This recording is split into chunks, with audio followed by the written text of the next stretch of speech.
My son found out that he was excluded from his uncle's wedding. Now, my brother is crying because my son is cutting him out of his life and they will never be the same again. I'm a single dad. My family has always helped me in many ways, mostly babysitting when Leo was younger, and even before my son was born. We were all very close. We all live relatively close to each other, so we've been able to keep in touch with weekly gatherings, spending the holidays together, etc. Everyone loves my son and my son loved them back. However, my brother Jack was always my son's favorite person. Back when my son was 3 to 4 years old, Jack and his wife had more flexible jobs than me, so they always volunteered to look after Leo, something he loved. Almost every month they would take him to the zoo, or the aquarium, or they'd even go camping with him. As my son grew older, he started to develop the same interests as my brother, like video games, photography, and music. When Leo was 9, he told me he wanted to have the same career as his uncle. This is all to say, they were extremely close. Last year my brother informed me that he and his girlfriend Mary were getting married. I knew that neither Jack nor his girlfriend believed in marriage, so when I asked them about it, they told me it was all Karen's idea, my sister-in-law's mom. Because Jack and Mary didn't care much about the wedding, and since Karen was paying for it, they let her plan everything, from the venue to the food, music, etc. Karen decided to plan a destination wedding at a fancy resort. In July of last year, we received the invitation and it was addressed to both me and my son. I even had A+1 if I wanted. And as soon as the website went up,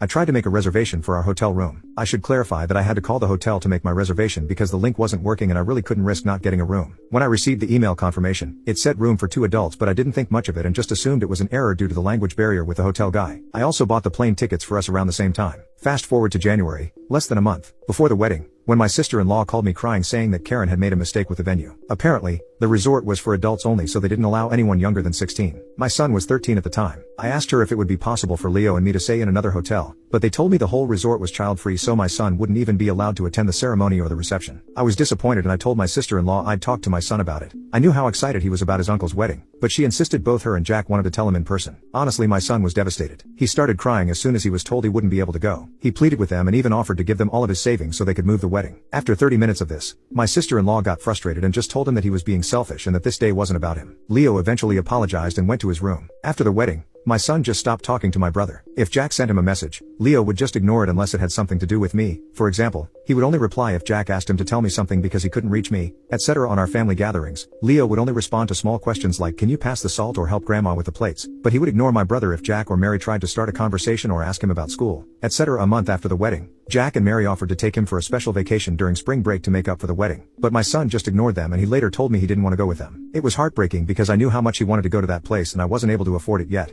but he stuck to his guns. Something similar happened on Leo's birthday. He asked me if I was planning to throw him a party. I do it every year. And when I said yes, he asked me not to invite his aunt and uncle. I tried to convince him to invite them because they're family and they were really sorry, but he just said that if they didn't want him on their special day, he didn't want them on his. My brother was crying when I told him he wasn't invited. However, things came to a head this past weekend. We were at my mom's house and the conversation of Leo's university came up. My mom asked Leo if he was still planning on going to the same university as Jack and that he should start planning for that. But my son replied that he wasn't interested anymore and had chosen to study something else. Then my mom said, "I thought you wanted to be like your uncle," and my son just said, "Why would I want to be like him?" At this point, I intervened and told Leo he didn't have to be so rude, but the damage was already done. Both my brother and sister-in-law heard what he said and they left shortly after. Last night my brother texted me saying I was an asshole for letting my son continue with this grudge, and he even accused me of being jealous of their relationship and that's why I wasn't doing anything to fix it. I just told him these were the consequences of his actions and that this was 100% his fault by allowing his past mother-in-law to plan the wedding when she obviously hated my child. He hung up on me. My mom and some other family members think I should force my son to forgive my brother so we can all move on, claiming there was no ill intent and it was just a small mistake. But I don't think I should. My son was hurt and he should be allowed to heal and forgive them only when he's ready. Update: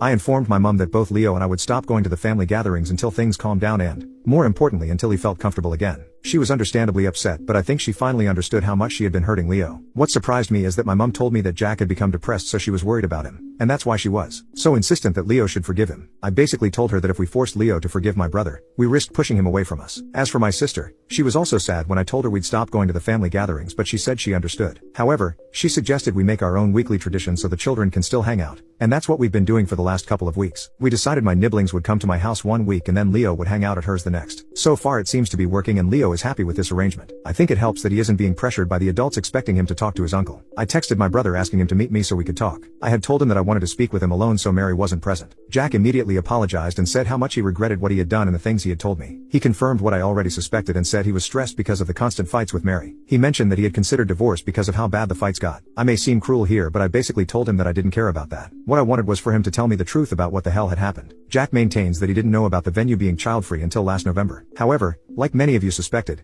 Mary had known for quite a while, maybe even the whole time. Apparently, this all started a few years back when Jack and Mary took Leo to the beach. While they were playing, my son had accidentally called Jack dad before quickly correcting himself. From what Jack told me, it was a small mistake like when you call a teacher mom. Leo was embarrassed, but Jack just laughed it off. The catch? Jack's mother-in-law, Karen, and father-in-law had joined them for that vacation and they overheard Leo when that happened. When they came back from their vacation, Karen had gone ballistic claiming she was triggered by some random kid calling Jack dad knowing that Mary can't have children. Mary had tried to explain it was just a misunderstanding, but Karen became extremely toxic and abusive towards Mary and she started making demands like not inviting Leo over when Karen visited, etc. So when Jack and Mary decided to get married, and since they initially just wanted to elope and not have a party at all, Karen manipulated Mary and convinced her to let her plan the perfect wedding for her only daughter. Mary gave in because she was sick of several years of emotional manipulation and she just wanted to keep the peace. So Karen hijacked the wedding and she chose the child-free venue on purpose. Mary discovered this when the venue was booked or shortly after, but she didn't say anything because every time she tried to argue, Karen would play the victim and stuff. Mary claimed that she had tried to negotiate with the resort that an exception be made so the children could attend the ceremony/reception even if they stayed in a different hotel, but the manager stood firm on the policy. But the closer they got to the date, the more anxious she got until she finally admitted the truth to Jack in November. According to my brother, Mary exploded at Leo because of all the constant bullying and manipulation from her own mother, and she also felt extremely guilty for letting things get that far. For his part,